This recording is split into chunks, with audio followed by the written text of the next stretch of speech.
Hi there and welcome to this content.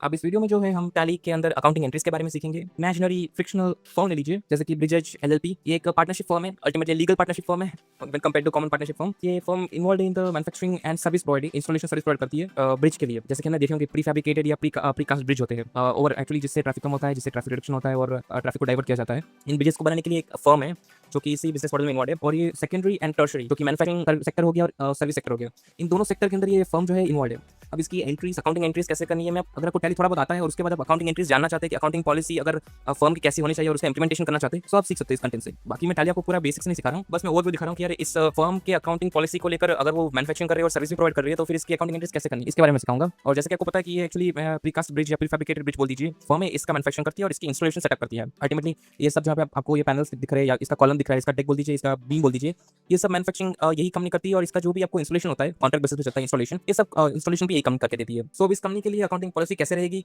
Tally के अंदर ये सब अकाउंटिंग एंट्रीज कैसे डालनी होती है, उसका पूरा सेटअप कैसे रहेगा, तो इसी के बारे में हमारा पूरा डिस्कशन रहेगा इस वीडियो के अंदर। ये जो वीडियो रहेगा थोड़ा 2x पे रहेगा, अगर आप चाहे तो आप 0.5 या फिर 0.25 पे देख सकते हैं। लेकिन मैंने आपका टाइम वेस्ट ना हो और फटाफट आपको समझ जाए, फिर एकदम हो जाए आपका पूरा अकाउंटिंग पॉलिसी टैली के अंदर कैसे हो सकती है, उसके बारे में समझाने के लिए मैंने कंटेंट बनाया है। सो इसका जो पूरा आपको मैं बताऊं कि इसका इंडेक्सिंग कैसा रहेगा इस वीडियो का, कुछ इस तरीके से रहेगा कि पार्ट 1 के अंदर हम इनिशियल सेटअप करेंगे टैली के लिए, जो कि फीचर्स एंड कॉन्फ़िगरेशंस को इनेबल करना है या डिसेबल करना है, वो सब रहेगा इसके अंदर। फिर पार्ट 2 में जो है हम अकाउंटिंग रिलेटेड और इन्वेंटरी सेटअप करेंगे, के अंदर इंक्लूडेड होगा बीओएम यानी बिल ऑफ मटेरियल, जिसको आप ऐसे कह सकते हैं कि वो प्री डिफाइंड रेसिपी है या फिर इंग्रेडिएंट्स है for the setup of finish goods. इसी के अंदर जो है मैन्युफैक्चरिंग जर्नल का सेटअप रहेगा। एंट्रेंस में डालूंगा, लेकिन सेटअप को बता दूंगा इसी कंटेंट के अंदर, इस पार्ट 2 के अंदर ही। और पार्ट 3 में जो है हम परचेज एंड मैन्युफैक्चरिंग जर्नल के बारे में सीखेंगे, उसके जितने भी सिनेरियोस हो सकते हैं, जितने भी सर्कमस्टेंसेस हो सकते हैं, उन सबको डील करते हुए चलेंगे। फिर पार्ट 4 में जो है हम कॉस्ट सेंटर का सेटअप, सेल्स एंट्रीज हो गई या और हमारे जो इंट्रा गोडाउन एंट्रीज जो होती है ना, उसमें भी कवर हो जाएगी, और जिसका आउटपुट जो है हमको प्रोजेक्ट वाइज पीएनएल आएगा, project wise profit and loss. ठीक है, पार्ट 4 में आपको पूरा का पूरा आइडिया आ जाएगा कि यार project wise profit and loss कैसे निकालते हैं। लेकिन उसके लिए आपको पूरा इनिशियल सेटअप पूरा फ्लो में आना पड़ेगा, तब जाके project wise profit and loss निकाल सकते हैं, जो कि हमारा मेन इंटेंशन है। मैन्युफैक्चरिंग फर्म के लिए और सर्विस प्रोवाइड कर रही है उस फर्म के लिए हमको जो है प्रोजेक्ट वाइज प्रॉफिट चाहिए, सो वो आपको पार्ट 4 में दिखेगा।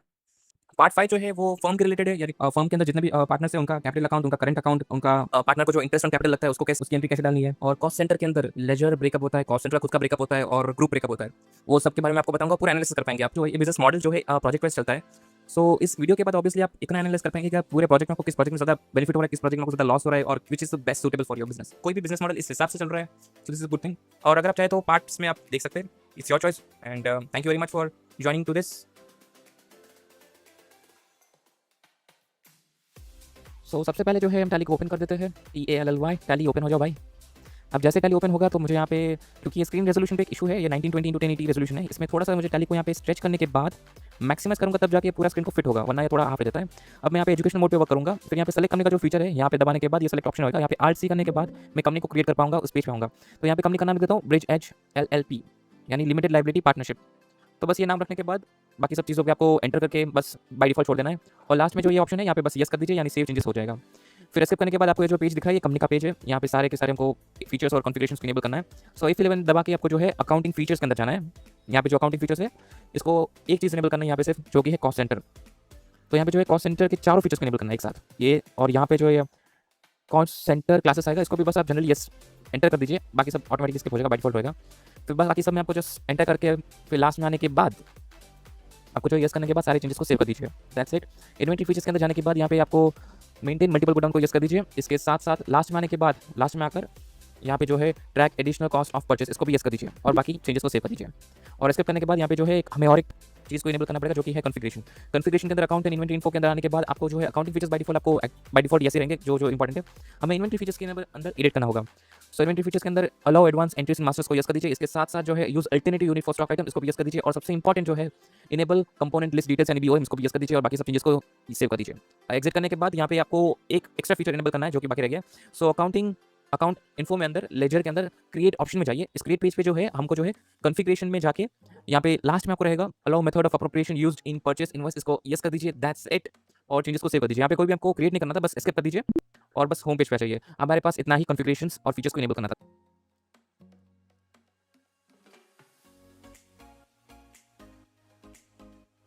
अब जो है सबसे पहले हम अकाउंटिंग इन्फो के अंदर जाएंगे। फिर लेजर के अंदर जाने के बाद यहाँ पे क्रिएट ऑप्शन क्लिक कर दीजिए। यहाँ पे हम लेजर बनाएंगे, जो कि अगर सेल्स का लेजर, जो कि अंडर सेल्स अकाउंट आएगा। और यहाँ पे बाय डिफॉल्ट जो ऑप्शन सारे उसको बस डिफॉल्ट रहने दीजिए और चेंजेस को सेव कर दीजिए।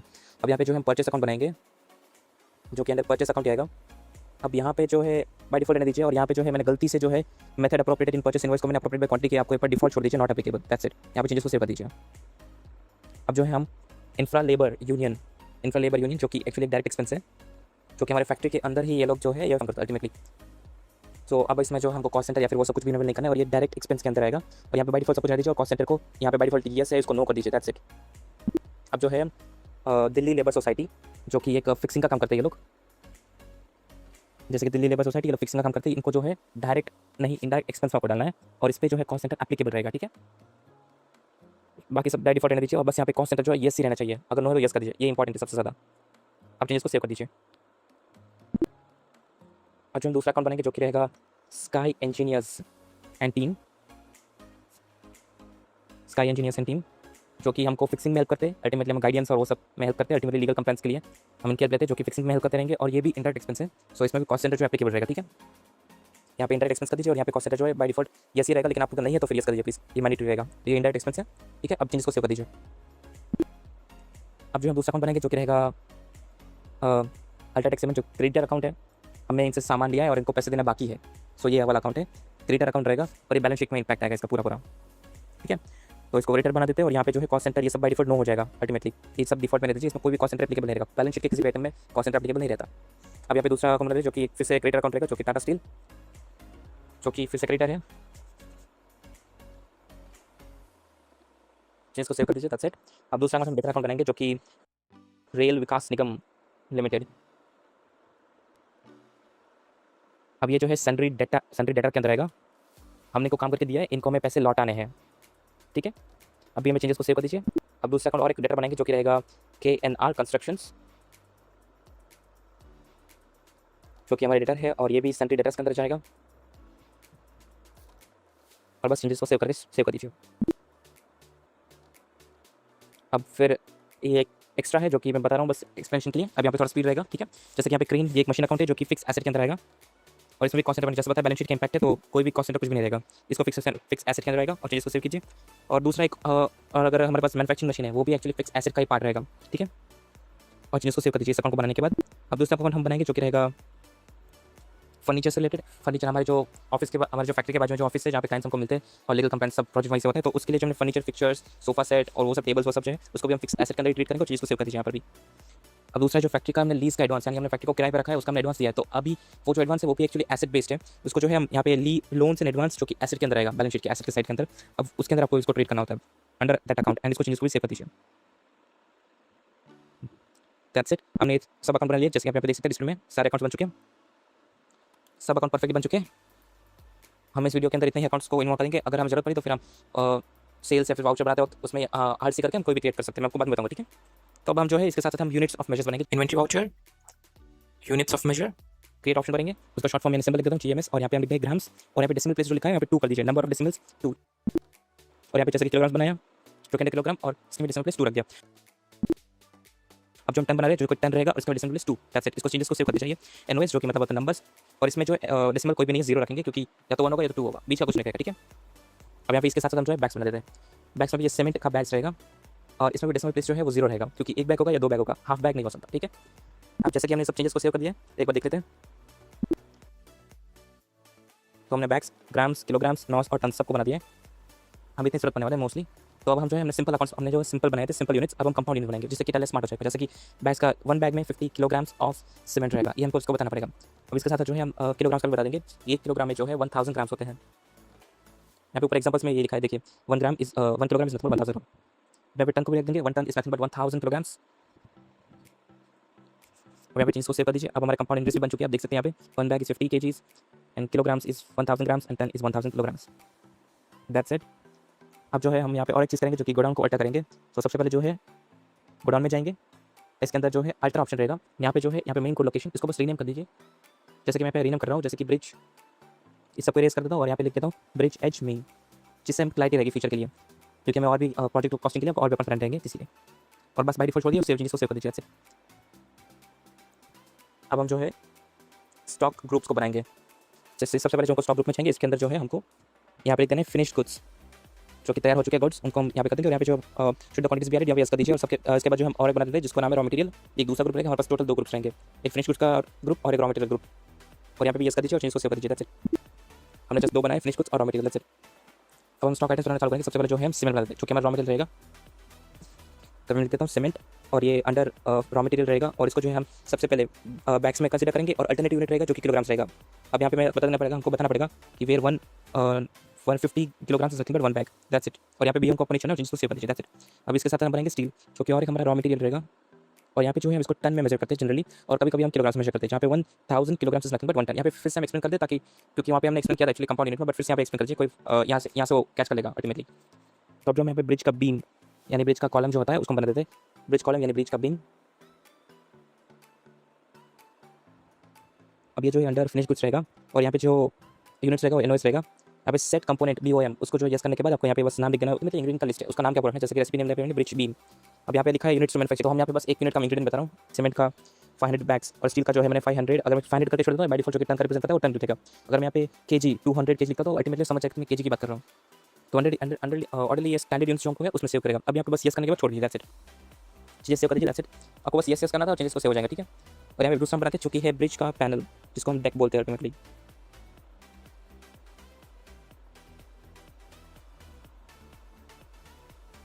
अब ये अंडर फिनिश कुछ रहेगा। अब यहाँ पे यूनिट्स भी इसमें भी सेम एनओएस रहेगा, और यहाँ पे सेट कंपोनेंट बिल यस करना है, और यहाँ पे इसका इंग्रेडिएंट का लिस्ट का नेम क्या रखना है।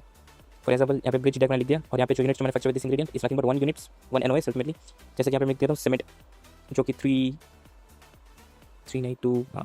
200 बैग्स का सीमेंट यूज़ होता है इसमें। और स्टील की बात करें तो करीबन 150 केजीज। बस चेंजेस वैसे कर दीजिए, से अब हमें सारे के सारे जो हमको बनाना चाहिए थे वो सब बना दिए, जैसे कि steel cement raw material and column beam ये सब। अब यहाँ पे आप देखेंगे तो इसमें जो बाय डिफॉल्ट यहाँ पे आपको लिखा होगा नो हो चुका है। अगर आपको यस भी करेंगे और जन सेव चेंजेस को सेव करेंगे, यहाँ पे देखेंगे अल्टीमेटली यहाँ पे बाय डिफॉल्ट आपको नो दिखेगा। इससे आपको घबराना बिल्कुल भी नहीं है, आपका अंदर का जो भी चीज़ है वो सब एप्लीकेबल है, बट अभी आपको यहाँ पे नो दिखेगा, दैट्स इट। अब उसको यस बार बार करेंगे तो भी वो नो हो जाएगा, तो उसको बस छोड़ दीजिए, कोई तकलीफ नहीं है, ठीक है। अब इस फिर से लिखेंगे तो फिर यहाँ पे बाय डिफॉल्ट नो हो जाता है, बट अल्टीमेटली वो अंदर लिखा हुआ है, ठीक है, प्रॉब्लम नहीं हो बिल्कुल भी। अब एक बार लास्ट चीज़ रहती है जो कि मुझे मैन्युफैक्चरिंग करने के लिए हमको जो है मैन्युफैक्चरिंग एक चैनल इन्वेंटरी वाउचर्स के अंदर जाने के बाद यहाँ पे वाउचर टाइप में अंदर जाने के बाद क्रिएट ऑप्शन कीजिए, और यहाँ पे लिख दीजिए मैन्युफैक्चरिंग यानी मैन्युफैक्चरिंग जर्नल।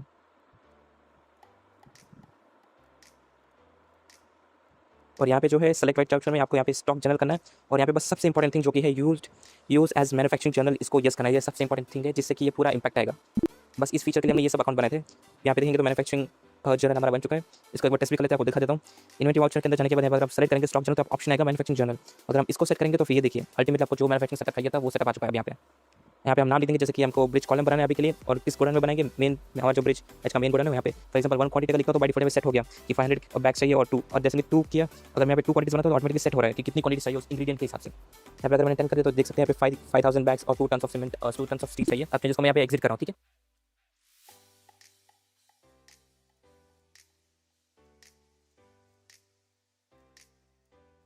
अब जो है हम सारे इनिशियल सेटअप को करने के बाद जो है मेन वर्क फ्लो पे आ जाते हैं। सो अब सबसे पहले अकाउंटिंग वाउचर में जाएंगे, फिर यहाँ पे तो पहला परचेज में जो है सबसे पहले यहाँ पे मैं कॉस्ट सेंटर यहाँ पे कुछ भी सेलेक्ट नहीं करना, कुछ भी नहीं करना। यहाँ पे बस पार्टी का अकाउंट नेम जो है यहाँ पे मैं सबसे पहले जो है यहाँ पे टाटा स्टील जो कि मैं क्रेडिटर है उनका बस नाम लिख दूंगा, और under purchase account purchase laser में परचेज रहेगा। अगर आप यहाँ पे देखेंगे परचेज का स्पेलिंग में थोड़ा मिस्टेक है, तो इसको अल्टर करने के लिए हम सबसे पहले जो है कंट्रोल एंटर, मैं फिर से रिपीट करता हूँ, कंट्रोल एंटर करने के बाद यहाँ पे हम इस लेजर को जो है एडिट कर पाएंगे। सो बस यहाँ पे मैं नेम को एडिट कर देता हूँ, जो कि मेरे से मिस्टेक हो गई बनाते वक्त। अब यहाँ से आप कुछ भी अल्टर कर सकते हैं, अगर आपको जो भी चेंजेस की रिक्वायरमेंट्स है उस हिसाब से आप चेंजेस कर सकते हैं, ठीक है। चेंजेस को बस सेव कर दीजिए और यहाँ पे आप कंटिन्यू करेंगे हमारा जो काम था। सो सबसे पहले परचेज बनाते जो कि हमारे सीमेंट के लिए रिलेटेड है, सॉरी मैंने स्टील बनाया था सबसे पहले। स्टील में जो है हम ब्रिजेज एलएलपी में ब्रिजेज का जो मेगा उसमें आएगा, और यहाँ पे क्वांटिटी जो है मैं यहाँ पे 10,000 टन सेलेक्ट करता हूँ। मैंने बाई डिफॉल्ट छोड़ दिया, मतलब टन हो गया 10,000 टन, और यहाँ पे रेट जो है मैंने 200 रुपये पर टन इस हिसाब से मैंने रख दिया। अब बस इसको चेंजेस बस सेव कर देता हूँ, दैट्स इट। उस वाउचर मैंने सेव कर दिया, दूसरा वाउचर बनाते हैं यहाँ पे परचेज का रिलेटेड। इस बार जो हम सीमेंट का बनाएंगे, और ये मैंने टाटा स्टील जो कि क्रेडिटर है हमारे, ओह सॉरी टाटा स्टील तो हो चुका, अल्ट्राटेक सीमेंट जो कि मैं क्रेडिटर है उनसे हम बनाएंगे। अब यहाँ पे हम इनसे हम सीमेंट खरीदेंगे जो कि सेम ब्रिजेज के गोडाउन में जाएगा। यहाँ पे जो quality same 10,000 kilograms, sorry 10,000 bags है यहाँ पे, सॉरी मिस्टेक हो गया, तो 10,000 बैग्स है, और यहाँ पे जो है हम 100 का रेट रख देंगे, 100 रुपीज़ पर बैग। अब यहाँ पे सेव करने के पहले यहाँ पे देख लीजिए, यहाँ पे ट्रांसपोर्टेशन का हमें कॉस्ट लग रहा है। अब जो हमने स्टील लिया था वो तो हमको फ्री डिलीवरी थी, यहाँ पे जो हम सीमेंट ले रहे हैं वो हमारे खर्चे पे आ रहा है, तो अब हम यहाँ पे ट्रांसपोर्टेशन का कॉस्ट दे रहे हैं सीमेंट के लिए। तो उस ट्रांसपोर्टेशन का कॉस्ट है वो एक्चुअली सीमेंट के बैग में भी इंक्लूड होना चाहिए। कल को अगर मैं सीमेंट का बैग किसी भी प्रोजेक्ट यूज करूँ तो सीमेंट के साथ ट्रांसपोर्टेशन कॉस्ट है वो भी इंक्लूड होना चाहिए। इसलिए आप एक लेजर बना दे जो कि आल्ट क्री लेजर बना दे, जिसका नाम रहेगा ट्रांसपोर्ट चार्जेस, जो कि हमने स्पेशली सीमेंट के ट्रांसपोर्ट के लिए लिया है। सीमेंट दे दो ब्रैकेट्स में। अब ये जो है अंडर डायरेक्ट एक्सपेंस आएगा क्योंकि फैक्ट्री रिलेटेड वर्क है इसलिए, ठीक है। यहाँ पे जो है मेथड ऑफ अप्रोप्रिएशन जो है अप्रोप्रिएट में उन्हें क्वांटिटी रखा है। ठीक है, ये सबसे इंपॉर्टेंट रहेगा, जिससे कि एक्चुअली तभी काम करेगा जब यहाँ पे अप्रोप्रिएट में क्वांटिटी कर देंगे। ठीक है, और यहाँ पे बस मैं लिख देता हूँ, इसका जो है हमको कुछ 20,000 का अप्रॉक्स हमारे कॉस्ट है। इस सीमेंट को हमारे फैक्ट्री में के लिए कॉस्ट जो है कुछ 20,000 का है, तो मैंने यहाँ पे बस ट्रांसपोर्टेशन कॉस्ट जो सीमेंट का 20,000 लिख दिया, उसको सेव कर लिया। अगर आप यहाँ पे देखेंगे जो कि स्टॉक समरी के अंदर रॉ मटेरियल देख लीजिए। अब यहाँ पे स्टील भी है, सीमेंट भी है। एक बार स्टील का मैं आपको दिखा देता हूँ कैसे। अगर स्टील के अंदर जाएंगे तो ये सबसे पहले इनिशियल ओरिजिन का वो दिखा देगा आपको। अब यहाँ पे सीमेंट में दिखा रहा हूँ आपको। अगर आप सीमेंट में ध्यान से देखेंगे तो यहाँ पे 10,000, यहाँ पे देखेंगे 10 लाख रुपीज़ जो है सीमेंट का प्राइस है, और 20,000 हमने इसका ट्रांसपोर्टेशन कॉस्ट दिया है। और यहाँ पे मैंने जैसे बताया कुछ मिस्टेक मैंने प्रीवियस मिस्टेक की थी। परचेस में जो आपको यहाँ अप्रोप्रिएट बाय क्वांटिटी नहीं लगाना, बस नॉट एप्लीकेबल रखना था। एक्चुअली सब डायरेक्ट एक्सपेंस जो भी हो रहा है आपको ट्रांसपोर्टेशन रेट है, उसमें बस अप्रोप्रिएट क्वांटिटी अप्रोप्रिएट वैल्यू लगा सकते हैं, लेकिन परचेस में रिलेटेड नहीं है, सो परचेस में नॉट एप्लीकेबल कर दीजिए। मेरी मिस्टेक थी, मैंने तब भी बताया था आपको। अगर आपने मिस्टेक चेंजेस नहीं किया अभी कर दीजिए, दैट्स इट। बाकी सब परफेक्ट है, बस एंटर करके यहाँ पे देखेंगे। अब आप यहाँ पे देखें ट्रांसपोर्ट चार्जेस में जो है सीमेंट के लिए यहाँ पे डायरेक्ट एक्सपेंस और अप्रोप्रिएट में क्वांटिटी रखा है मैंने। अब आपके विषय आप यहाँ पे क्वांटिटी रखें, वैल्यू रखें, योर चॉइस। अब जैसे चेंजेस को सेव करता हूँ, अगर आप यहाँ पे ध्यान से देखेंगे यहाँ पे 102 दिखा रहा है, पर यूनिट का कॉस्ट जो है वो 102 दिखा रहा है। वो इसलिए हो रहा है क्योंकि 20,000 जो है वो ultimately divide by 10,000. So ultimately 2 rupees पर बैग, तो 2 रुपीज़ एक्स्ट्रा ऐड हो चुका है। 100 रुपये की सीमेंट है, लेकिन उस पर 2 रुपीज़ का ट्रांसपोर्टेशन कॉस्ट ऐड हो चुका है, इसलिए आपको 102 रुपये। अब जैसे ये हो चुका है, अब हम जो है कुछ, अब हमने जैसे ये परचेस एंट्रीज डाल दी है, अब हम जो है इन्वेंटरी वाउचर्स के अंदर मैन्युफैक्चरिंग एंट्रीज डालेंगे। अब यहाँ पे नेम ऑफ द प्रोडक्ट जैसे कि मैं यहाँ पे सेलेक्ट कर देता हूँ, स्टील ने, हाँ ये ब्रिज कॉलम बीम। अब इसका जो यहाँ पे BOM नेम भी आ गया, यहाँ पे गोडाउन भी डिफॉल्ट वाला सेलेक्ट कर देता हूँ, जो कि हमारा ब्रिज एज का मेन गोडाउन है। ठीक है, अब ब्रिज एज भाई लिख दो, ब्रिज एज का मेन गोडाउन। यहाँ पे टू क्वांटिटीज बना रहा हूँ, मतलब 2 नॉस। अब यहाँ पे देखेंगे बाय डिफॉल्ट सेलेक्ट हो चुका है, और यहाँ पे देखेंगे प्राइस भी बाय डिफॉल्ट आ रहा है यहाँ पे। और यहाँ पे आर्टिस्ट करेंगे तो फिर आपको यहाँ पे पूरा सब कुछ आपने कितने में परचेस किया था, आपने लास्ट टाइम कितने में सेल्स किया था, सब हिस्ट्री यहाँ पे रहेगा, जिससे कि आपको आसानी रहेगी कि हमने परचेस किया था कितने में। अगर आप मैनुअली भी कर रहे हैं, अभी ऑटोमेटिक था, ठीक है, आप मैनुअली भी कर रहे हैं तो आपको दिख जाएगा अल्टीमेटली कहाँ पे प्राइस से मैंने लिया, क्या कॉस्टिंग थी, सब कुछ आपको दिख जाएगा आर्टिस्ट। ठीक है, स्टील का भी देखिए आर्टिस्ट मैं करता हूँ, यहाँ पे देख सकते हैं। सो अल्टीमेटली इसने सब बाय डिफॉल्ट ऑटोमेटिकली कर दिया है। अभी हम यहाँ पे जो है को प्रोडक्ट या बाई प्रोडक्ट लिख सकते हैं। इसमें जो है आपको बाई प्रोडक्ट लिखना है, हमारे केस में कोई है नहीं, लेकिन अगर किसी के केस में तो वो लिख सकते हैं, जिससे कि अब इस प्रोडक्ट से वो प्राइस एक्सक्लूड हो जाएगा, जिससे कि क्योंकि कभी कभी कुछ कंपनी जैसे कि अमूल ले लीजिए, वो लोग जब छाछ बनाते हैं यानी बटर मिल्क, तब उनका बाई प्रोडक्ट होता है बटर, तो कभी कभी वो बटर बन जाता है, उस बटर को वो फेंकते नहीं, उस बटर को जो है वो लोग मार्केट में बेच देते हैं, तो उससे भी प्राइस डिस्काउंट हो जाता है। तो अल्टीमेटली वो बटर मिल्क का जो कॉस्ट है उसमें बटर का प्राइस नहीं लगता, वो एक्सक्लूड हो जाता है, और बटर का अलग से प्राइस रहता है। सो इसी चीज़ अगर वो आपको भी बाई प्रोडक्ट के केस है, अगर आपको होता है तो ठीक है, मेरे केस में नहीं होता तो मैं बस यहाँ पे छोड़ दे रहा हूँ, एज इट इज एंटर कर दूँगा, वो एज इट इज छूट जाएगा। अब यहाँ पे जो है यहाँ पे जो हमको चार्जेस लिखे होते हैं कि एक्स्ट्रा कौन से चार्जेस हो रहे हैं, यहाँ पे मैं लिख देता हूँ दिल्ली लेबर सोसाइटी, ये लोग हमारे लेबर्स है एक्चुअली। अब ये सिर्फ सब इनका भी मैंने प्राइस लिख दिया यहाँ पे 10,000 रुपीज़। सो अगर यहाँ पे देखेंगे तो इफेक्टिव प्राइस अभी दिख रहा होगा पर पीस कितना प्राइस हो रहा है। तो अब इसके साथ हम और एक बना देते हैं, जो कि हमारा पैनल अल्टीमेटली डेक, उसको भी बना देते हैं, उसका बस एक क्वांटिटी बना रहा हूँ, 2 कॉलम के बीच में डेक लगता है, उस हिसाब से मैं बना दिया एक। अब यहाँ पे जो है मैं same infra labour union casting, अच्छा वहाँ पे मैंने मिस्टेक कर दिया, फिक्सिंग नहीं था, कास्टिंग लगाना था, कोई बात नहीं, उसको चेंज कर देंगे बाद में। अब इनका भी मैं कुछ लिख देता हूँ, फॉर एग्जाम्पल कुछ 5,000 रुपीज़ हमने इनको दिया इस चीज़ को बनाने के लिए, इस एक पीस को बनाने के लिए।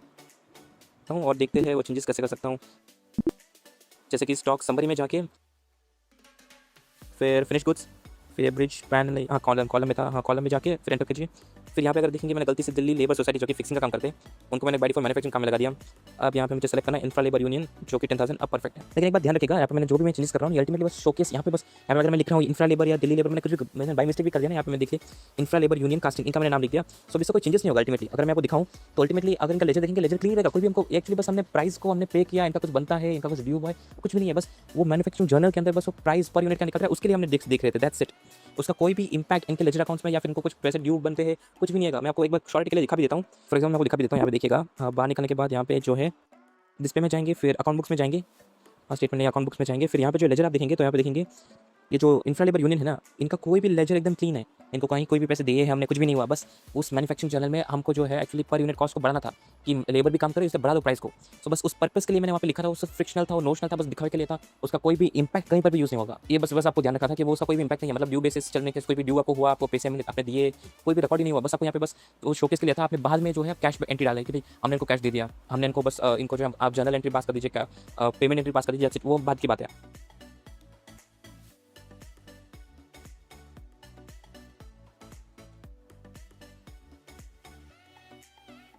अब जो है हम कॉस्ट सेंटर के बारे में बात करेंगे, उसका पूरा प्रोसेस जानेंगे, ठीक है। तो लेट्स स्टार्ट। सबसे पहले अकाउंटिंग इन्फो में जाएंगे, फिर यहाँ से जो है कॉस्ट कैटेगरी में जाएंगे, और यहाँ पे बस एक अल्टर करेंगे अल्टीमेटली। एक बार देख लीजिए, प्राइमरी कॉस्ट कैटेगरी को हम अल्टर करेंगे, ठीक है। अब इसका नाम बस मैं बदल देता हूँ, जो कि रहेगा प्रोजेक्ट्स, दैट्स इट। और बस कुछ नहीं करना है, बस इस चीज़ को सेव कर दीजिए, दैट्स इट। और बाहर आने के बाद यहाँ पे कॉस्ट सेंटर में जाएंगे, क्रिएट करेंगे।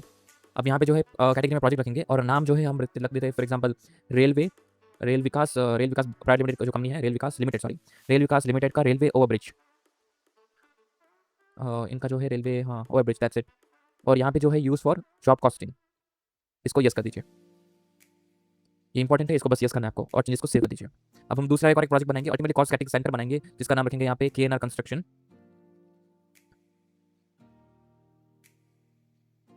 शॉर्ट फॉर्म में लिख लो कंस्ट्रक्शन, ठीक है। और फ्लाईओवर, KNR कंस्ट्रक्शन का एक फ्लाईओवर है, उसका वो कॉस्ट सेंटर हमारा नाम रहेगा। तो यहाँ पे भी सेम जॉब कॉस्टिंग यस कर दीजिए और जिसको सेव कर दीजिए। That's it. यहाँ पे दो कॉस्ट सेंटर मेरे पास है जो कि अंडर कैटेगरी प्रोजेक्ट्स में रहेगा, ठीक है। दोनों मेरे पास बन चुके हैं, कंप्लीट है। अब जो है हम यहाँ से जो है इन्वेंट्री वाउचर में जाएंगे, नहीं इन्वेंट्री वाउचर नहीं, अकाउंटिंग वाउचर में जाएंगे। और यहाँ पे बस एक बार दिखाता हूँ आपको कैसे करते हैं। अभी एक सेल्स कैंडिडेट डालते हैं जिसमें कॉस्ट सेंटर भी एप्लीकेबल रहेगा, ठीक है। यहाँ पे मैंने कॉस्ट सेंटर जो है KNR कंस्ट्रक्शन 5 और लिखा है। फिर यहाँ पे हम पार्टी का अकाउंट नेम जो कि KNR कंस्ट्रक्शन जो कि डेटा है। अब यहाँ पे सेल्स कैंटर से लेजर सेल्स है नॉर्मल। अब यहाँ पे जो है हम इनको कॉलम्स की एक सेल्स डालते हैं जिसमें ब्रिजेज मैंने गोडाउन मेन, अभी यहाँ पे देखिएगा ब्रिजेज का मेन गोडाउन जो है मैंने यहाँ पे सेलेक्ट किया, ठीक है। 2 क्वांटिटी मैंने सेल की, जो प्राइस है यहाँ पे देख लेता हूँ एक बार, 560 के, ठीक है, 56040, बस ये सेलेक्ट कर दिया। 2 क्वांटिटी सेल की, उसका टोटल मुझे मिल चुका है। और यहाँ पे दूसरा सेलेक्ट कर देता हूँ, दैट्स इट। ये हाँ, ये तो हो चुका है, ठीक है। और अब ब्रिज बीम तो हो चुका है, ब्रिज का पैनल, ठीक है, पैनल लिख देता हूँ। फिर यहाँ से भी मेन गोडाउन लिखा, ध्यान रखिएगा यहाँ पे मेन गोडाउन सेलेक्ट कर रहा हूँ, ब्रिजेज का मेन, इसको मैं बाद में चेंज करूँगा, ठीक है। देखिएगा सबसे पहले यहाँ पे जो प्राइस लिख देता हूँ, ओके डन हो गया, बस ये रेडी है अल्टीमेटली। अब यहाँ पे हमको इनको सेल्स भी कर रहे हैं, साथ साथ इनको सर्विस प्रोवाइड कर रहे हैं। तो यहाँ पे जैसे नीचे आएंगे, यहाँ पे ऑप्शन रहेगा, यहाँ से सर्विस दिखेंगे।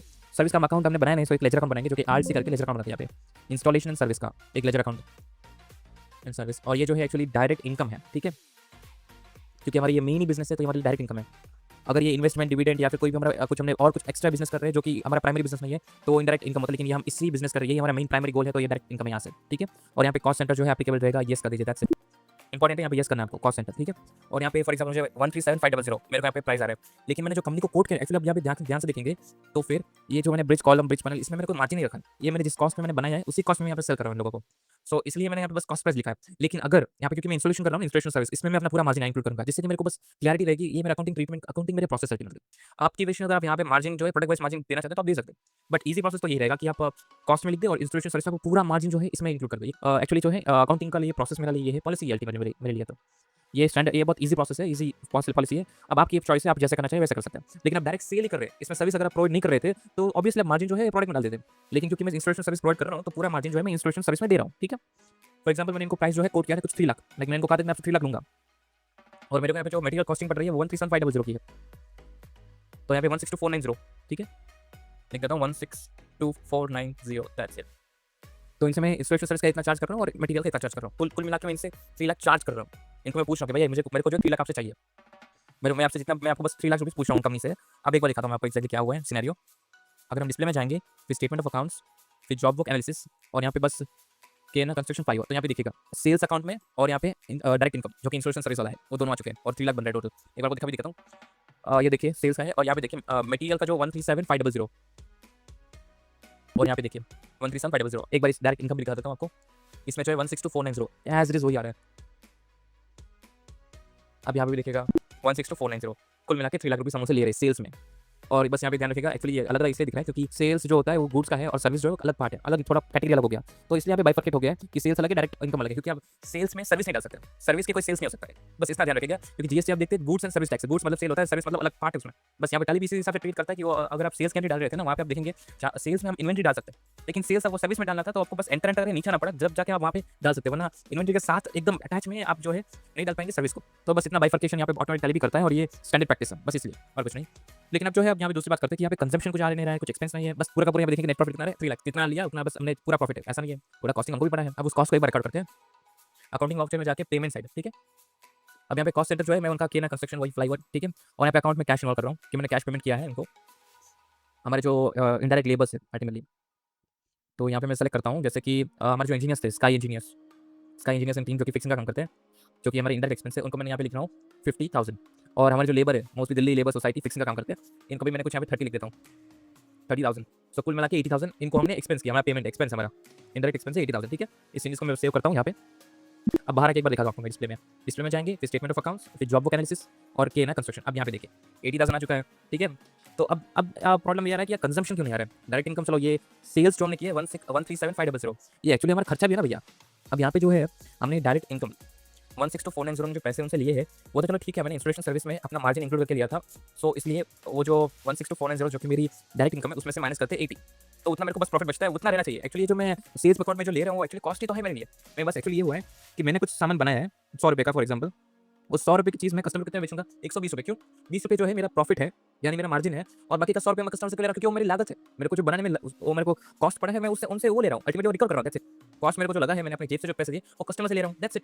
यही प्रोसेस यहाँ पे हो रहा है कि जो सेल्स अकाउंट में मैंने कस्टमर से पैसे लिए 137500, वो पैसे मुझे कंजम्पशन में जाएगा, क्योंकि मेरा खर्चा हुआ ना अल्टीमेटली। तो यहाँ पे मेरे को बस क्या दिखा रहा है कि खर्चा हुआ नहीं आपका, ये तो गलत है। तो इसको बस हमें ठीक करना है, इतना बस बाकी रह गया, तो इसको एक बार करते हैं, ठीक है? बाकी सब तो परफेक्ट है, बस ये कंजम्पशन यहाँ पे आ जाएगा, फिर कंप्लीट हो जाएगा, फिर आपको प्रॉफिट एग्जैक्ट क्लियर प्रॉफिट आएगा। तो अब इसको करते हैं। इसके करने के लिए जो है सबसे पहले जो हमें एक्चुअली इन्वेंटरी इन्फो में जाएंगे, फिर गोडाउन्स में थोड़ा चेंजेस करना पड़ेगा, गोडाउन्स के साथ थोड़ी खिलवाड़ करनी पड़ेगा, ठीक है?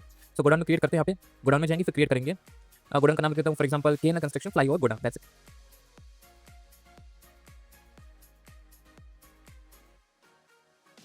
तो क्लैरिटी के लिए आप थोड़ा अच्छे से लिखिएगा कि गोडाउन है, क्योंकि हमने कॉस्ट सेंटर भी बनाया है, उनका गोडाउन भी बनाया है, उनका डेटा लेजर भी चल रहा है, तो थोड़ा क्लैरिटी रखिएगा कि ये गोडाउन है, क्योंकि वो अल्टीमेटली सब कुछ मिक्स हो जाएगा, तो किसी भी बन जाएगा बाद में फिर।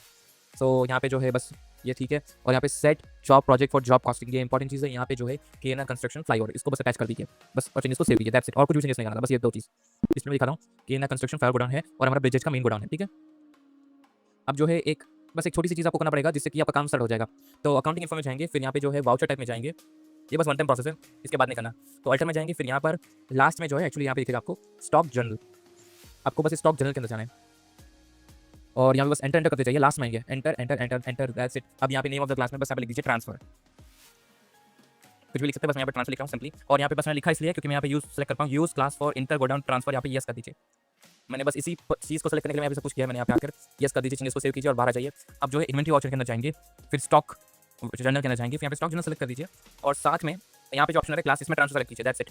अब यहाँ पे बस ये आपको जो प्रोफाइल में दिख रहा है, यहाँ पे बस आपको ट्रांसफर करना है, दैट्स इट। डेस्टिनेशन गोडाउन जो है मैंने यहाँ पे केएन कंस्ट्रक्शन का फ्लावर गोडाउन लिख दिया। अब यहाँ पे नेम ऑफ द आइटम क्या रहेगा? ब्रिज का कॉलम, मैंने उनको कितने में हमारे ब्रिजेस के मेन ग्राउंड से कॉलम जो है मैंने 2 बेचे थे उनको, सो मैंने बस वो लिख दिया, एंटर करके फिर यहाँ पे लिखता हूँ ब्रिज का पैनल हमारे मेन ग्राउंड से ही एक। सो अब देखिए यहाँ पे मैंने सबको लिख दिया अल्टीमेटली, बस यहाँ पे चेंजेस को सेव कीजिए, दैट्स इट। अभी मैंने एक्जैक्टली ये अल्टीमेटली हुआ कि आप जानना चाहते हैं, तो एक्चुअली हुआ क्या है, हमारे गोडाउन से हमारी फैक्ट्री है, तो हमारा गोडाउन है साथ में, जब फैक्ट्री में सामान बनता है स्टोर हमारे गोडाउन में होता है, ठीक है? हमारे गोडाउन से जो है अल्टीमेटली ये सब सामान एक्चुअली जो क्लाइंट का जो जगह है, प्लेस है, उसको मैं गोडाउन ट्रीट कर रहा हूँ। सो हमारे जगह हमारे गोडाउन से उनके गोडाउन में हमने ट्रांसफर किया, जो एंट्री डाली उससे ट्रांसफर हुआ है। सो हमारे गोडाउन से सामान निकला है और उनके गोडाउन में कुछ अल्टीमेटली ये होता है, ट्रक आप यहाँ से बेचो कि अपने गोडाउन से, और उनकी प्लेस पे वो अनलोड हो जाएगा। सो अब उनके गोडाउन में सब सामान पहुंच चुका है, वहाँ पे अनलोड हो चुका है। अब उनके यहाँ से अब वो लोग कंजम्पशन अल्टीमेटली वहाँ से चालू करेंगे, लोग हमने यहाँ से सेल किया, हमारी प्रॉपर्टी, तब वो अब यहाँ पर इंस्टॉलेशन कर देंगे उस सब चीज़ों का, तब वो किसकी प्रॉपर्टी है? अब उनकी प्रॉपर्टी करते हैं, केएन कंस्ट्रक्शन की प्रॉपर्टी है जाके। सो अब यहाँ से इंस्टॉलेशन होगा, ठीक है? तो अब वहाँ पर जो है कंजम्पशन वहाँ पे रिकॉर्ड होगा अल्टीमेटली, हमसे कंजम्पशन नहीं हुआ है, हमने बस ट्रांसफर किया, अब जाके वहाँ पे इंस्टॉलेशन होगा, तब जाके कंजम्पशन हुआ है, ठीक है? और यहाँ पे मैंने देखा जाए तो आपने ट्रांसफर इसलिए सेलेक्ट किया है, एक बार आपको दिखाता हूँ। अब यहाँ पे देखेंगे मैंने एक्चुअली वाउचर क्लास में ट्रांसफर किया। अब ये प्रोसेस मैंने क्यों किया, अगर आप देखना चाहेंगे तो स्टॉक जर्नल करके अगर आप नॉट एप्लीकेबल कीजिए, ये देखिए लेंथी प्रोसेस एक्चुअली, देखिए यहाँ पे आपको सोर्स लिखना है, और यहाँ पे डेस्टिनेशन लिखना है, ये थोड़ा लेंथी प्रोसेस है। अब यहाँ देखिए इस हिसाब से लिखना पड़ता है, सोर्स गोडाउन कौन सा है, क्या आइटम है, कौन सा सोर्स, कितनी क्वांटिटी, क्या रेट, लेंथी प्रोसेस एक्चुअली। मैंने जो आपको बस थोड़ा फीचर्स कॉन्फ़िगरेशन वो सब थोड़ा अल्टर है आपको, तो पर्पस चलेगा, आपको बस लिखा हो जाए, वरना आपको यहाँ पे लिखना पड़ता है, सेम चीज़ यहाँ पे लिखना आपको, सेम चीज़ जो है आपको यहाँ पे एड्रेस वो सब कॉपी करना पड़ता है, बस यहाँ पे डेस्टिनेशन करना पड़ता है, जो कि बस यही केएन कंस्ट्रक्शन नहीं, केएन कंस्ट्रक्शन का फ्लावर गोडाउन, बस आपको बस चेंज करके बस लिखना पड़ता है, रिपीट करना पड़ता है इस प्रोसेस को। तो मैंने आपको इसे बताया कि ट्रांसफर कीजिए और ऑप्शन जो है सेलेक्ट कर दीजिए, तो आसान हो जाता है आपको। अब बार-बार आपको ये बस मैं दिखाने के बता रहा हूँ, आपको यहाँ पे चेंजेस सेव नहीं करने, बस इसको बस देख लीजिए, इस हिसाब से आपको करना पड़ता है, वो नहीं करना मेरे साथ, बस इसको मैं स्किप कर देता हूँ, ठीक है? इस चीज़ को मैं सेव नहीं करता, बस अगर आपको नॉर्मल रहता है, नॉट एप्लीकेबल रखते हैं यहाँ पे वाउचर क्लास में, तो बस ऐसा आपको रहता। मेरे को बिल्कुल पसंद नहीं है, इसलिए मैंने यहाँ पे बस नो कर रहा हूँ, आपको ये करना भी नहीं है, बस मैंने दिखाने के लिए आपको बता दिया, वरना आपको डेस्टिनेशन मैंने बताया ना, सोर्स डेस्टिनेशन ईजी प्रोसेस है, वो करना है। तो अब जाके हम दिखा दो आपको एक बार, वही करना है, ठीक है? अब बाहर आ जाते हैं, और जो यहाँ पे जो है आपको मैं एक बार स्टॉक समरी दिखाता हूँ। अब देखिए फिनिश गुड्स हमारे यहाँ से खत्म हो चुके हैं, सब कुछ फिनिश गुड्स हमारे जो थे वो मैंने ट्रांसफर कर दिए, इसलिए हमारे गोडाउन से खत्म हो चुके हैं अल्टीमेटली। अब एक बार डिस्प्ले में जाके स्टेटमेंट ऑफ अकाउंट्स और वो जॉब वर्क एनालिसिस में केएन कंस्ट्रक्शन फ्लाईओवर देखते यहाँ पे हुआ है। यहाँ पे परिस्थिति ये है कि यहाँ पे कंजम्पशन के अंदर इनवर्ड आया, लेकिन क्लोजिंग स्टॉक करके आउटवर्ड हो गया, मतलब अंदर ही अंदर वो प्लस हुआ है, फिर वो माइनस हो गया। अब ये क्यों हुआ? क्योंकि अब एक्चुअली एक बार सेल्स में जाते हैं, सेल्स अकाउंट में, इसका मैं आपको सॉल्यूशन दिखाता हूँ, ये एक्जैक्टली प्रॉब्लम क्यों राइज हो रहा है। सेल्स में जाइए, फिर सेल्स में एंटर, बस यहाँ पे आ जाइए, यहाँ पे देखिए गोडाउन, यहाँ पे ब्रिजेस मेन गोडाउन है, तो यहाँ पे बस एक बार सोचिए, मैंने ट्रांसफर किया केएन कंस्ट्रक्शन का गोडाउन, सेल्स भी कर रहा हूँ, सेल्स में कर रहा हूँ अपने गोडाउन से, तो एक बार कैसे जस्टिफाई होगा? मैंने ट्रांसफर किया उनके गोडाउन में, फिर ट्रांसफर वहाँ कंजम्पशन, एक्चुअली सेल्स पे ये मान रहे हैं कंजम्पशन कहाँ से हुआ, स्टार्ट ऑफ द कंजम्पशन कहाँ से, वो कंजम्पशन का स्टार्ट हो रहा है केएन कंस्ट्रक्शन के गोडाउन से। यहाँ पे मुझे लिखना पड़ेगा गोडाउन में केएन कंस्ट्रक्शन का गोडाउन, ब्रिजेस को बस रिमूव कर दीजिए और केएन कंस्ट्रक्शन फ्लाईओवर का गोडाउन लिख दीजिए, और यहाँ पे सेम चीज़ पैनल्स के साथ कीजिए, केएन कंस्ट्रक्शन का फ्लाईओवर गोडाउन, दैट्स इट। और यहाँ पे चेंजेस को सेव कीजिए, इस वाउचर को सेव कर दीजिए, दैट्स इट। बाहर आ जाइए, अब देखिए परफेक्ट आपका जो भी चाहिए था वो आ गया। सेल्स अकाउंट आया, पैसे हमने उन कस्टमर से रिकॉर्ड किया, हमारा जो कंजम्पशन हुआ वो हो गया, अल्टीमेट हमारा कॉस्ट था वो सब हो गया। अब मेरे को इंस्टॉलेशन सर्विस से वो होगा और यहाँ पे मैंने इंडायरेक्ट एक्सपेंस कुछ इनकर किया और हो गया मेरा नेट प्रॉफिट परफेक्ट। अब ये मेरे को चाहिए था, यही हुआ है। और अभी बस एक छोटी सी मिस्टेक रह गई, 137510 एक्चुअली 500 चाहिए था, 10 हो गया 10। आई थिंक मेरे से मिस्टेक होकर बनाते वक्त 10 रुपये की थोड़ी मिस्टेक है, ध्यान दीजिए। That's it, perfect.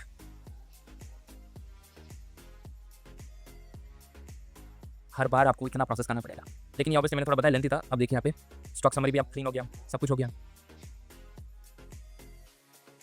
Stock general और यहाँ पे ट्रांसफर सेलेक्ट करता हूँ। डेस्टिनेशन गोडाउन में फॉर एग्जाम्पल लिखता हूँ केनर। ये देखिए हमारा जो गोडाउन है, हमारे गोडाउन में से हमारे ये जो हमारा दिखा रहा है हमारे गोडाउन में से भी 0 है, ट्रांसफर इसका गोडाउन हमारा 0 है, देखिए 0 नॉस, बस यही है। हमारे गोडाउन से भी सामान खत्म हो चुका है और उनके गोडाउन में से भी सामान खत्म हुआ क्योंकि कंजप्शन हुआ है, सेल्स कर दिया हमने, कंजप्शन हो गया, ठीक है। ये मैं आपको बताना चाहता था, ये कॉस्ट सेंटर का पूरा प्रोसेस। अब मैंने आपको थोड़ा लेंथी तरीके से बताया, अब स्ट्रेट फॉरवर्ड में आपको मैंने आपको समझाने के लिए बस थोड़ा इधर उधर गया। अब आपको मैं स्ट्रेट फॉरवर्ड बताऊँ कैसे करना है, एकदम स्ट्रेट फॉरवर्ड। अभी हमारा और एक बाकी है रेल विकास निगम, उनका एक बनाते हैं तो बना देते हैं उनका अकाउंट भी।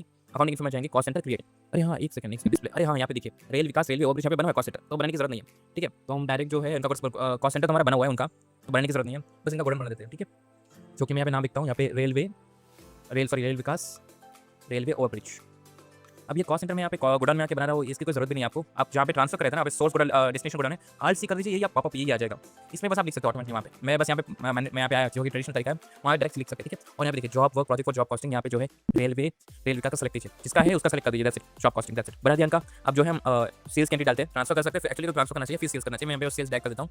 रेल विकास रेलवे ओवरब्रिज यहाँ पे कॉस्ट सेंटर सेलेक्ट कर दिया, पार्टी नाम का भी रेल विकास निगम लिमिटेड डेटा, ठीक है। और सेल्स अकाउंट लेजर मैंने सेल्स लेजर सेलेक्ट कर दिया।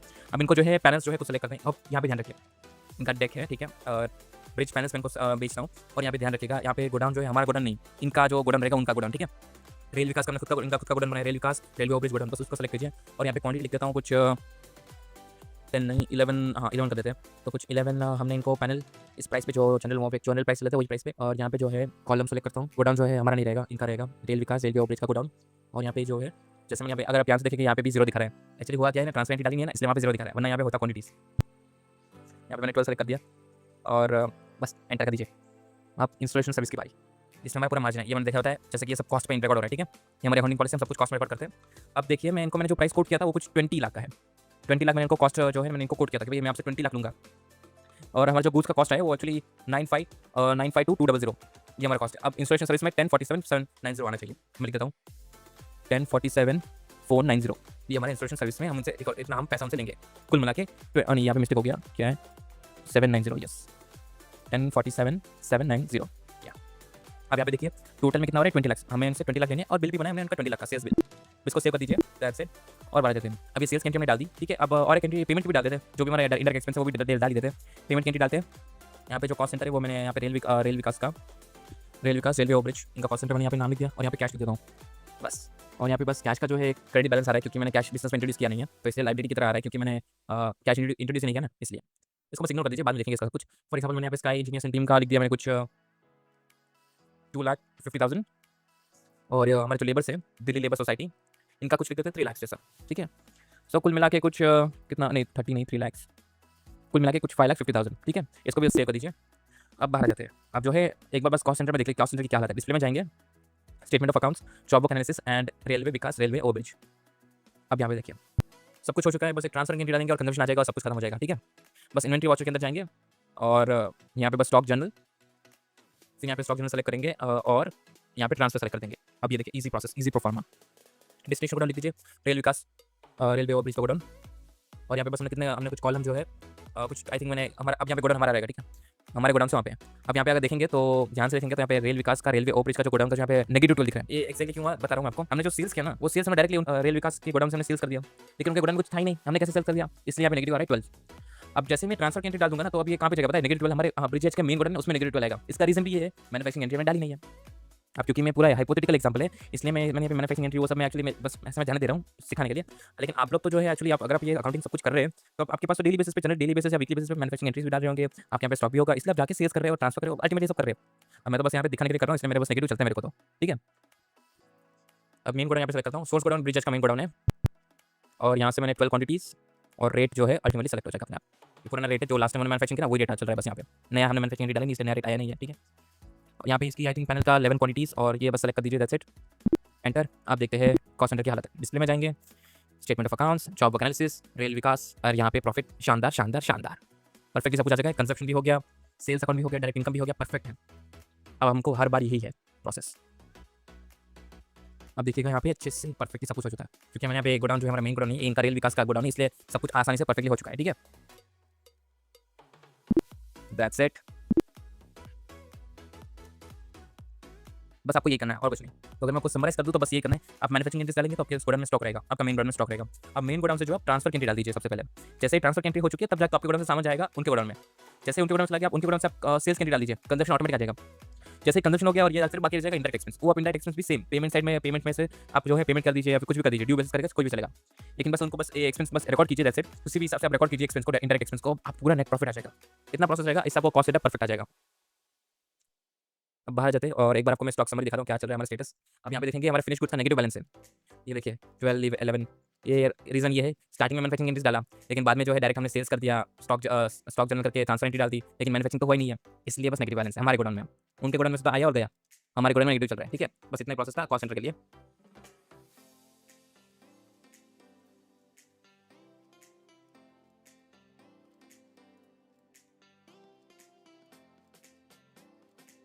सबसे पहले जो अकाउंटिंग इन्फो में जाएंगे, फिर यहाँ पे लेजर यहाँ पे क्रिएट करेंगे और यहाँ पे नाम लिखेंगे partner capital account, partner 1 capital. ठीक है, और ये जो है अंडर कैपिटल अकाउंट आएगा।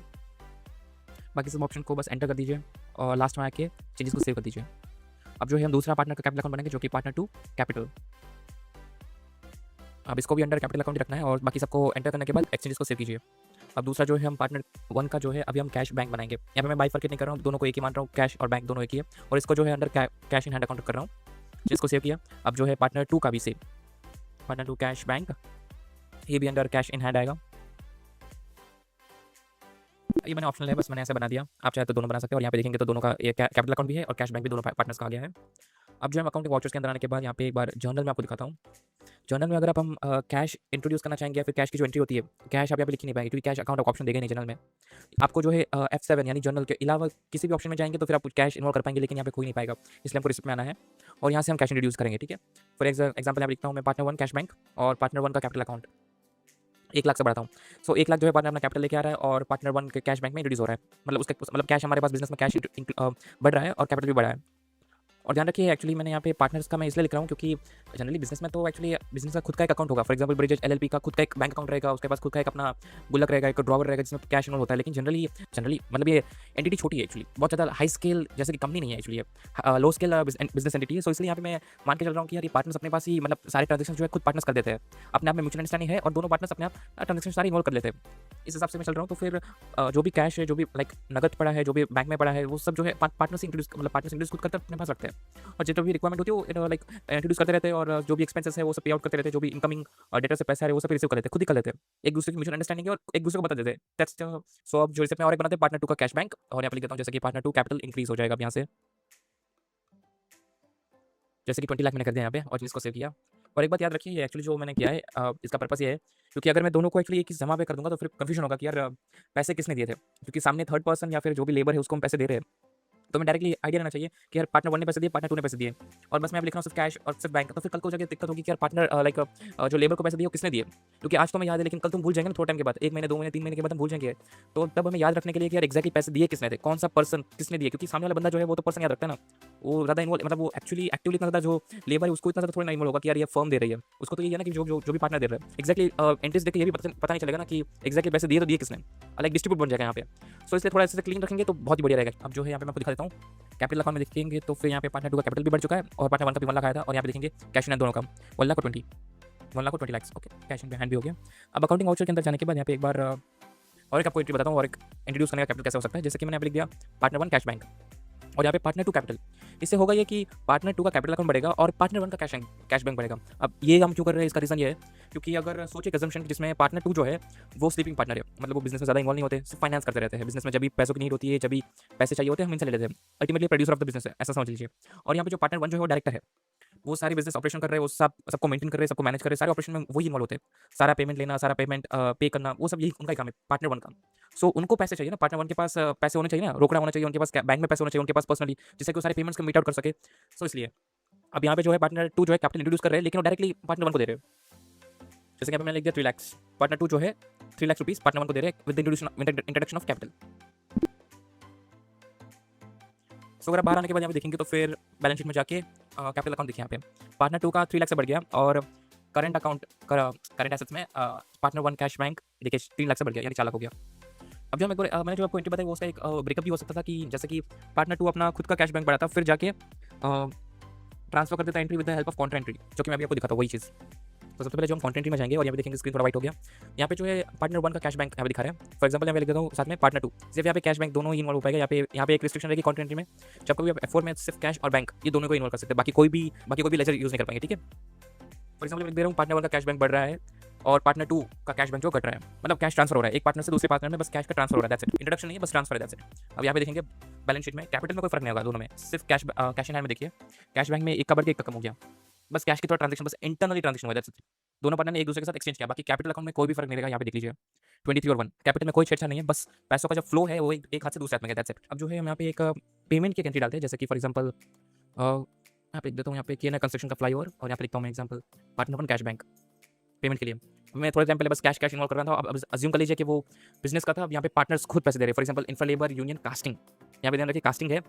और मैंने आपको पहले भी बताया था जब कोई भी मैन्युफैक्चरिंग इंटरेस्ट डालता हूँ मैं कभी भी वहाँ पे मैं इन्वॉल्व करता हूँ, जैसे कि यहाँ पे लिखता हूँ एक्स्ट्रा क्या था एक्सपेंस में, मैं लिखता हूँ लेबर इंफ्रा यूनियन कास्टिंग वाले। तो कभी भी वो जो एंट्री मैं यहाँ पे डालता हूँ ना, तो कभी भी मैं जब कभी भी एंट्रीज वहाँ पे डालता हूँ तो कभी भी वो रिकॉर्ड एक्चुअली होती नहीं है, वो बस दिखाने के लिए मेरे को वहाँ पे दिखती है कि यार, क्योंकि वो पर यूनिट प्राइस वहाँ पे दिखाना होता है, वो कॉस्ट ऑफ मतलब वो कितना कॉस्ट में हमको पड़ रहा है वो मैन्युफैक्चरिंग प्रोसेस, उसके लिए बस हम लेबर का मैं जिक्र करता हूँ। चाहे तो कुछ भी एक्सपेंस कुछ भी लिख दीजिए, फर्क नहीं पड़ेगा, बस ledger account expense ledger account करके वहाँ पे कुछ भी एक्सपेंस डाल सकते हैं, उसका कोई भी इंपैक्ट नहीं है क्योंकि कोई भी एंट्री नहीं डाल रही है वहाँ पे, बस दिखाने के लिए वहाँ पे बस फिक्टिशियस तरीके से वहाँ पे बस आ रहा है, बाकी उसका कोई पर्पस नहीं है इससे। अब यहाँ पे अगर मैं लेजर यहाँ पे देखेंगे तो फिर मैं अकाउंटिंग वाउचर के अंदर हूँ और यहाँ पे मैं पेमेंट साइड में लिख रहा हूँ इंफ्रा लेबर यूनियन कास्टिंग, उनको जो पेमेंट लिख रहा हूँ 5 लाख रुपीज़। अब ये जाके रिकॉर्ड होगी और इसका वैलिड पर्पस होगा, मतलब ये एक्चुअली रिकॉर्ड होगी, एक्चुअली वो सब रिकॉर्ड नहीं हो रहा था, एक्चुअली वो कोई भी ड्यू आपको कुछ रिकॉर्ड नहीं हो रहा था, ये भी एक्चुअली पेमेंट एंट्री डल गई और यहाँ पे इनको कैश मिल गया, बस वही एंट्री डालिए, दैट्स इट। ठीक है, जिसको सेव किया और इस एंट्री को भी मैंने, ये होगा रियल केस। जनरली आप जब पे भी आप पेमेंट करने वाले आप ऐसे तरीके से करेंगे। फॉर एग्जाम्पल मैं लिखता हूँ रिसिप्ट में, अब जैसे कि मैंने पेमेंट में आपको बताया, अब जैसे कि मैंने आपको पेमेंट बताया, अब हम रिसिप्ट में जाके रिसिप्ट में जो है पार्टनर 1 कैश बैंक में लिख रहा हूँ कि पार्टनर 1 जो है रिसीव कर रहा है अमाउंट। फॉर एग्जाम्पल रेल विकास निगम का जो भी बैलेंस आ रहा है कितना रहा है 20 लाख रुपीज़ का बैलेंस है। सो 20 लाख तो नहीं, बट हम कुछ 10 लाख रिसीव कर रहे हैं उनसे और ऑन दी अकाउंट यहाँ पर लिख देता हूँ। अब इसको मैं आपको एक्सप्लेन कर रहा हूँ, ये सब बात की बात है। यहाँ पे देखिए मुझे ऑन अकाउंट में यहाँ पे 10 लाख उनसे रिसीव कर रहा हूँ, हमारे डेटर्स कम हो गए और अपने पास जो है कैश बढ़ गया। यहाँ पे दिखाता हूँ मैं आपको बैलेंस शीट में देखेंगे कैश इन हैंड में पार्टनर 1 का जो है बढ़ चुका है 14 हो चुका है, वो 10 से बढ़ के पहले 4 था, अब 10 से बढ़ के एक्चुअली 14 लाख हो चुका है क्योंकि पूरे पैसे जो है पार्टनर 1 ने रिसीव किए इसलिए।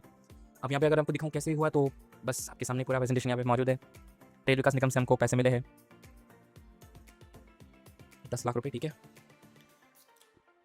ये बस कैश बैंक की बात हो रही है, कैपिटल अकाउंट पूरी अलग चीज़ है। ठीक है, यहाँ पे कंफ्यूज मत होइएगा, कैपिटल अकाउंट में छेड़छाड़ हो रही है, ये अलग चीज़ है। अब जो है बाहर आके यहाँ पे अकाउंटिंग वाउचर के अंदर जाके अब जो है एक बार जर्नल एंट्री आपको दिखाता हूँ और एक कैपिटल इंक्रीज करने का और एक तरीका होता है आपको मैं बताता हूँ। जैसे कि for example Delhi labour society fixing का काम करते हैं, उनको मैंने पेमेंट की 1 लाख रुपीज़ की, और प्रोजेक्ट जो था वो रेल विकास का रहने देते हैं ओवर ब्रिज वाला, इसी प्रोजेक्ट के लिए मैंने पेमेंट किया फॉर एग्जांपल।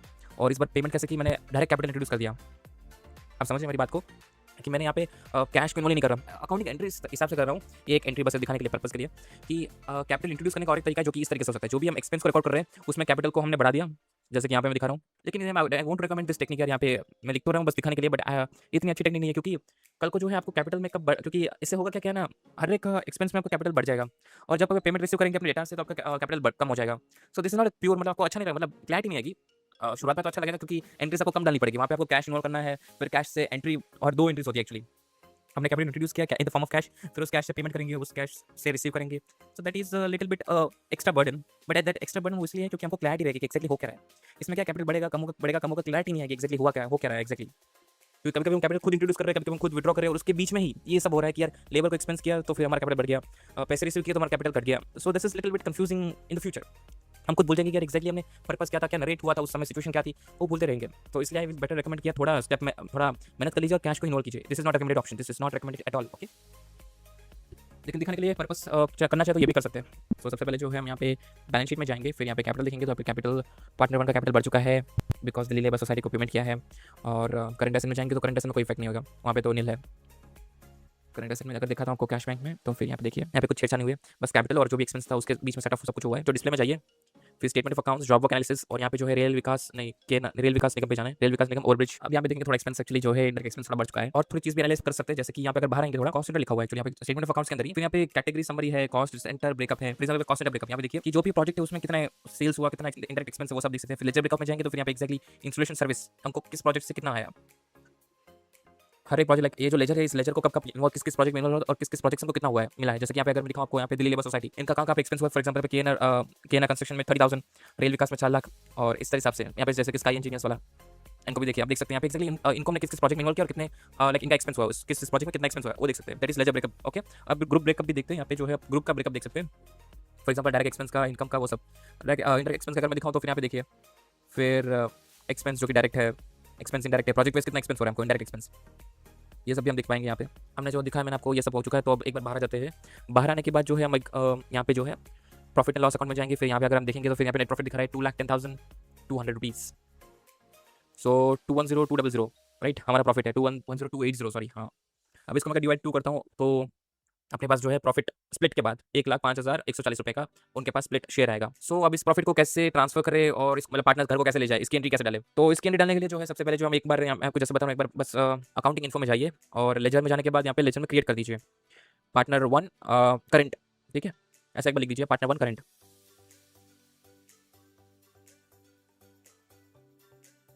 पार्टनर करंट, और यहाँ पे कैपिटल अकाउंट रहने दीजिए, कोई फर्क नहीं पड़ेगा। और चीज़ को सेव कीजिए और सेम चीज़ पार्टनर 2 के साथ कीजिए, पार्टनर 2 करंट।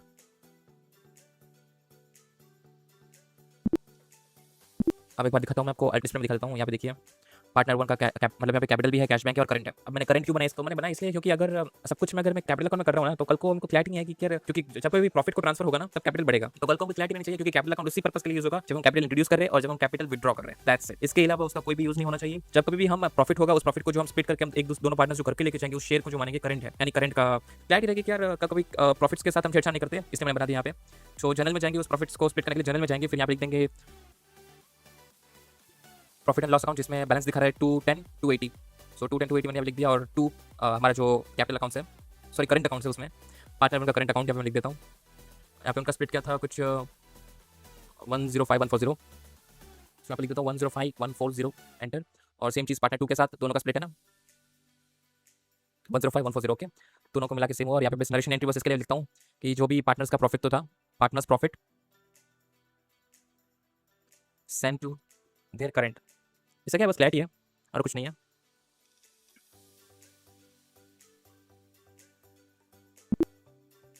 बाहर आने के बाद यहाँ पे देखेंगे प्रॉफिट एंड लॉस में आने के बाद यहाँ पे देखिए नेट प्रॉफिट जो दिख रहा था पहले वही है, उसमें कोई चेंजेस हुआ नहीं, उसमें कोई ट्रांसफर नहीं डाली, लेकिन उसका अप्रोप्रिएशन हुआ in the form of balance sheet. Balance sheet में अगर आप देखेंगे तो प्रॉफिट एंड लॉस अकाउंट यहाँ पे देखिए नील हो चुका है, पहले यहाँ पे दिख रहा था कुछ, अभी नील हो जाएगा क्योंकि यहाँ पे देखेंगे करंट पीरियड में देखिए, लेकिन ट्रांसफर एंट्री नीचे आ चुकी है, जिससे कि माइनस हुआ और इफेक्ट नील है, उसका जीरो बैलेंस है, और सारा बैलेंस कहाँ पे गया, करंट अकाउंट, पार्टनर्स के करंट अकाउंट में गया है। ठीक है,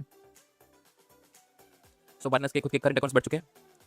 सो अब क्वेश्चन आता है कि यार एक जो करंट अकाउंट बड़ा है उसको हम घर को कैसे लेके जाए। हमने बस एंट्री डाल दी, जिससे कि क्लैरिटी होगा कि पार्टनर्स का स्प्लिट क्या था, रेशियो क्या था, वो सब हो गया।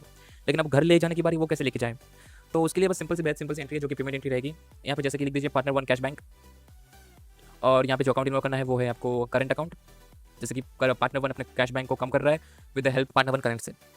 इस एंट्री को जब आप डालेंगे तब उनका करंट अकाउंट भी कम हो जाएगा और कैश बैंक का बैलेंस भी कम हो जाएगा। करंट अकाउंट जो पार्टनर 1 का करंट अकाउंट वो तो खत्म हो चुका है, खत्म इसलिए हुआ क्योंकि उनका जो कैश बैलेंस है उन्होंने कम कर दिया, सो खत्म हो गया और कुछ नहीं है। अब इससे जो है अपने पार्टनर 1 अपने पैसे जो है घर ले गए, यहाँ से बस वही यही इंडिकेट हो रहा है, उनका कैश बैलेंस कम हो गया और उनका करंट अकाउंट भी कम हो गया। यहाँ पे देखेंगे कम क्यों हुआ है, यहाँ पे एक क्रेडिट हुआ है विद द हेल्प ऑफ इस एंट्री जो है यहाँ पे। फॉर एग्जांपल पार्टनर 2 192, पार्टनर 2 उनके पास बहुत सारे वो खुद फाइनेंस करे बिजनेस में, तो वो लाइक वो बिजनेस में बहुत सारा कैपिटल इंड्यूस कर रहे हैं और खुद बिजनेस को पूरा फाइनेंस कर रहे हैं, तो ये भी जाहिर सी बात है कि वो अपना जो भी कैपिटल उस पर इंटरेस्ट ले सकते हैं। जो अगर बैंक भी होता तो बैंक भी पैसे डालता तो आपसे इंटरेस्ट लेता ना। Same thing is going on कि वो अपना जो है कैपिटल इतना ज़्यादा इंट्रोड्यूस कर रहे हैं तो उनको कुछ चाहिए फिक्स तरीके से, प्रॉफिट स्प्लिट भी ले रहे हैं और साथ में कैपिटल के इंटरेस्ट भी ले रहे हैं। सो यहाँ पे मैं लिख देता हूँ पार्टनर 2 का एक्चुअली एक लेजर क्रिएट कर लेता हूँ उनका, जो कि रहेगा पार्टनर 2 IOC यानी इंटरेस्ट ऑन कैपिटल, और ये एक्चुअली चार्ज है, मतलब कल को अगर आपके पास बिजनेस में प्रॉफिट है नहीं है कोई फर्क नहीं पड़ता, इनको पैसे देने उनको देने ही है, दैट्स इट। सो ये अंडर इनडायरेक्ट एक्सपेंस आएगा, क्योंकि हमारे लिए एक्सपेंस अल्टीमेटली ओवरऑल एक्सपेंस हमारे लिए। ठीक है, यहाँ पे लिख देते हैं इनडायरेक्ट एक्सपेंस। और एक एक्सेप्शनल चीज़ है इसके अंदर, आपको कॉस्ट सेंटर जो है बाय डिफॉल्ट यहाँ पे येस हो के आएगा, आपको उसको नो करना है, यहाँ पे देखिए कॉस्ट सेंटर जो एप्लीकेबल यहाँ पे यस करके है आपको, ये एक एक्सेप्शनल चीज़ है, इसमें आपको नो करना है। बाकी सब इंडायरेक्ट एक्सपेंस में जनरली कैश कॉस्ट सेंटर होता है, बस इस एक अकाउंट के लिए आपको यहाँ पे नो करना पड़ेगा, क्योंकि ये पार्टनर का रिलेटेड चीज़ है, ये फाइनेंस का रिलेटेड चीज़ है। अगर ऐसी कोई चीज़ हो रही है तो आपको इंडायरेक्ट एक्सपेंस में जा रही है, जैसे कि फाइनेंस का एक्सपेंस है कुछ ऐसा कुछ है, वो indirect expense ultimately bad death हो गया, वैसे सब चीज़ें इंडायरेक्ट एक्सपेंस है, लेकिन उस पर कॉस्ट सेंटर एप्लीकेबल नहीं रहेगा, ठीक है, क्योंकि प्रोजेक्ट से रिलेट नहीं करना है, प्रोजेक्ट से रिलेट है, इंडायरेक्ट एक्सपेंस है, तो फिर आपको बेझिझक कॉस्ट सेंटर लगाना यस करना है, बाकी में नहीं करना है, ठीक है। सो अब जो हम अकाउंटिंग वाउचर के अंदर जाएंगे, फिर यहाँ पे एक जर्नल एंट्री पास कर देते हैं, F7 जर्नल एंट्री। यहाँ पर जो है लिख देते हैं यहाँ पे पार्टनर 1 का IOC जो कि चार्ज है, फॉर एग्जांपल यहाँ पे लिख देता हूँ 10,000, और 2 पार्टनर करंट अकाउंट। इससे क्या होंगे, करंट अकाउंट में बैलेंस बढ़ जाएगा 10 से, और एक एक्सपेंस भी रिकॉर्ड हो जाए। दिखाने के लिए यहाँ पे मैं आपको दिखाता हूँ, बैलेंस शीट में जाएंगे तो फिर यहाँ पे उनका करंट अकाउंट यहाँ पे देखिए IOC interest on capital charge से उनका कुछ उनका जो भी यहाँ पे करंट अकाउंट में बैलेंस चला था बढ़ गया, और PL में अगर आपको दिखाऊँ तो एक्सपेंस भी हुआ है। प्रॉफिट एंड लॉस में देखिए यहाँ पर इंडायरेक्ट एक्सपेंस जो बढ़ चुका है, ये पहले 6,30,000 था, अब 6,40,000 हो गया, 10,000 बढ़ गया। और नेट प्रॉफिट पे अगर आप देखेंगे तो कम हो गया। इसका भी रीज़न यही है कि भाई हमने एंट्री डाली तो एक्सपेंस है, तो एक्सपेंस से कम हो गया। और यहाँ पे एक ये देखिए एक्सपेंस है इसलिए कम हो, एक्सपेंस है इसलिए हमारा नेट प्रॉफिट जो कम हो। यहाँ पे आप देखेंगे बैलेंस शीट के पास जो है, बैलेंस शीट में अगर आप थोड़ा ध्यान से देखेंगे तो यहाँ पे actually profit and loss account यहाँ पे एसेट साइड आ रहा है। उसका रीज़न ये है क्योंकि हमने जो है लाइक अभी हमने जो है एक्सपेंस रिकॉर्ड किया ना थोड़ी देर पहले, IOC वाला इंटरेस्ट ऑन कैपिटल, पार्टनर 2 ने अपना जो इंटरेस्ट कैपिटल लिया, उससे कारण हमारा प्रॉफिट जो 10,000 कम हो गया। लेकिन हमने जो ट्रांसफर एंट्री डाली थी वो तो पूरा 10,000 हमने इंक्लूड किया था ना, 2,10,280 रुपीज़ जो है हमने ट्रांसफर किए, लेकिन जो करंट पीरियड का प्रॉफिट आ रहा है after that reduction of that interest on capital 2,280 आ रहा है। सो रीज़न ये है कि हमने एक्स्ट्रा ट्रांसफर कर दिया और प्रॉफिट इतना था ही नहीं, इसलिए वो बस एसेट साइड पे आ गया। बट आप तो ऑब्वियसली क्लियर प्रॉफिट आएगा, उसके बाद ट्रांसफर एंट्री डालेंगे तो आपको ये दिक्कत नहीं रहेगी। ये बस मैंने आपको समझाने के लिए किया, थोड़ा बस मेरे से मिस्टेक हो गया just, but that's not big issue, ठीक है। सो ये सब हो चुका है एंड दैट्स इट। हाँ, मैंने आपको जितना भी अकाउंटिंग एंट्रीज लाइक मैं जितना समझा हो और मैं खुद जितना एक्सपीरियंस किया हो, जितना मैं समझा हूँ बिजनेस मॉडल को लेके एक पार्टनरशिप फॉर्म के लिए, सो मैंने जितने भी एंट्रीज हो सकती थी मैंने आपको सब बता दिए। और मैन्युफैक्चरिंग अकाउंट जो भी आपका था उसमें सब मैंने एंट्रीज मैंने सब कुछ बता दिया आपको, कितनी कितनी हो सकती है, कितनी सिचुएशंस हो सकते हैं, मैंने सब कुछ बता दिया। अब आपकी चॉइस है, जो भी आपको अच्छा लगे वो टेक्निक यूज़ कीजिए, जो भी आपको पसंद है वो सब यूज़ कर सकते हैं, इसमें कोई प्रॉब्लम नहीं है। इट्स अकाउंटिंग एंट्री जो है, क्योंकि ये सब चीज़ें फर्म बेसिस पे चल रही है, सो इसमें कोई भी रेगुलेशंस नहीं है, कुछ भी नहीं है, अपनी चॉइस है, आप अपने हिसाब से कर सकते हैं। That's it, thank you.